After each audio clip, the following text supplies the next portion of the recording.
it's all really good. It's so different. What is it like, like you've done so many challenging things on reality TV. Like, what was it like singing under the mask, and where does that compare to some of the other difficult things you've done? Oh, nothing, nothing seems weird or crazy on reality TV anymore. I've seen it all, done it all at this point, and I just had such a lovely experience. I think from top to bottom, it's hard to put a show together where everybody feels so comfortable, confident, safe, and just has a good time. And they really knocked it out of the park. Was this, I mean, do you ever, is there ever something like you don't want to put out there? Because again, just going back to coming out Colton for a minute, you really put yourself out there. Like, was that like, do you have any regrets? Is there anything you're like, this is just off limits, or you're like, kind of like, no, I just really is the vehicle we signed up for here? It's not bad as much as it is just a conversation with my husband. I mean, there's two of us in this relationship, and we're building our family now. So it's learning boundaries and what feels good to us, and really protecting, different elements of what we do have privilege, and we do feel, obligated to continue to serve as role models in certain aspects of our life and in our community. But at the same time, this world could be brutal at times, so we have to be able to protect us and be smart with what we put out there.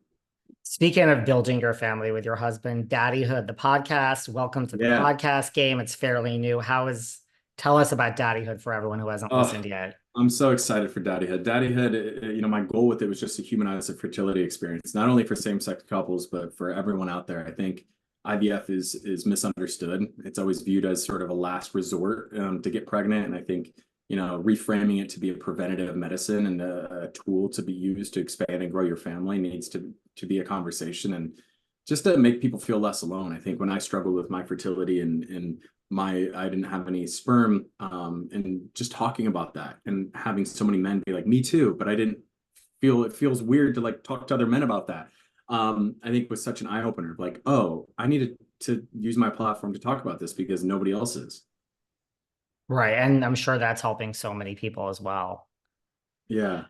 You were just at the Sprinter launch, Kylie Jenner's new vodka. Like the Kardashians is the Masked Singer and Kardashians is such destination TV for so Yeah. many people. Like, do you have guilty pleasures? Like you've been on so much reality TV now, the Masked Singer. Like, do you watch reality TV? Like, what are your guilty pleasures? I do. I love the challenge. I love this last season of Traders. I think it was great. I obviously, keep up with the Kardashians for sure. I think they're incredible reality stars, but also just good human beings that are really, doing some fun things in the world. And they're entertaining. That's all you have to be. Obviously, The Masked Singer is one of them as well. Anything that has like competition element, I can get behind. Well, the Traders does pull from a variety of shows. They had some Bachelor representation. Might you be heading to the castle in Scotland next? We'll see. I don't speak in definitives, but we'll see what's up next for me. I mean, I'm always down to compete. I'm always down to have a good time, but it just sort of has to make sense in my life. Do you keep up like with Bachelor Nation? Like Joey Graziati, like so many people thought like this season was like a return to form and that he kind of saved the franchise and it was like back to the olden days. I thought it was a great season of The Bachelor with Joey.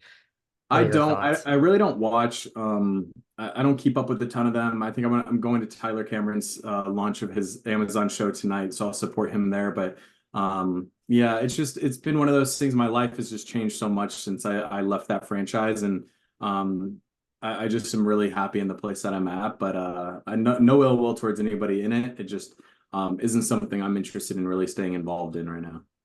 Do you have a favorite song? Like I know you're kind of playing your song at least for a week if you stayed in the Masked Singer competition. Like what was on your horizon, or was there a song you were hoping to sing based Yeah, on a certain theme? it probably would have been something in the country genre, I think. Playing with that pop rock was really nice, but getting to something maybe slow and a little soulful or heartful in the country lane would have been a lot of fun and challenging for me. So yeah. Do you think, this is something I have talked about so much on this podcast with so many people that have come on from Bachelor Nation. Like now we have Jen Tran, the first Asian American who's going to be the Bachelorette. That's obviously a great thing. But do you think ABC will? I mean, I used to always advocate for you. I mean, I know you're a happily married man now, so that ship has sailed. But like, do you think ABC will ever just bite the bullet and have like, here is our leading Bachelor and he is gay and we're doing a whole season of this? Well, I hope they don't feel like they have to bite the bullet, but I do think too, taking the pressure just off The Bachelor for a moment, there's so many other great TV shows that I think formats might actually fit a same-sex dating show a little bit better.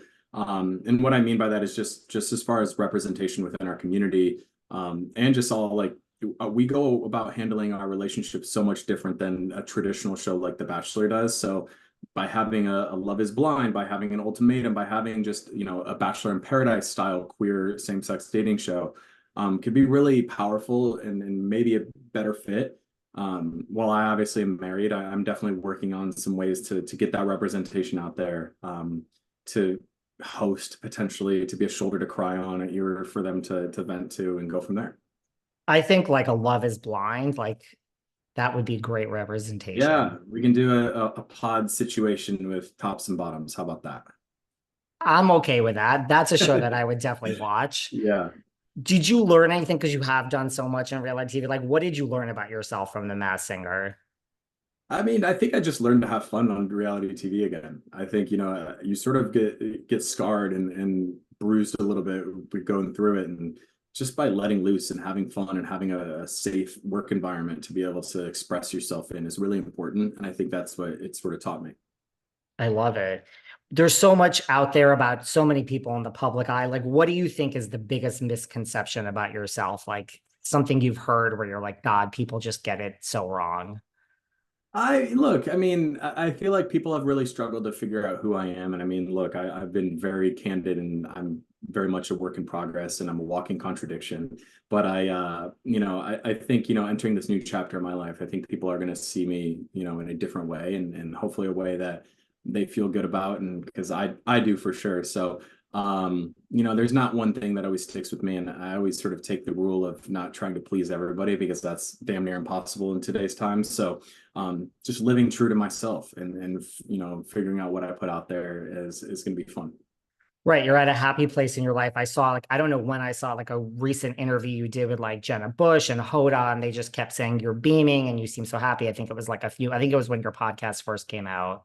Yeah, yeah. I mean, it's true. It's just I'm in such a happy, peaceful time in my life, and I really want to be present in it and enjoy it, but also, continue to find out what makes me happy, and to continue to keep pursuing that.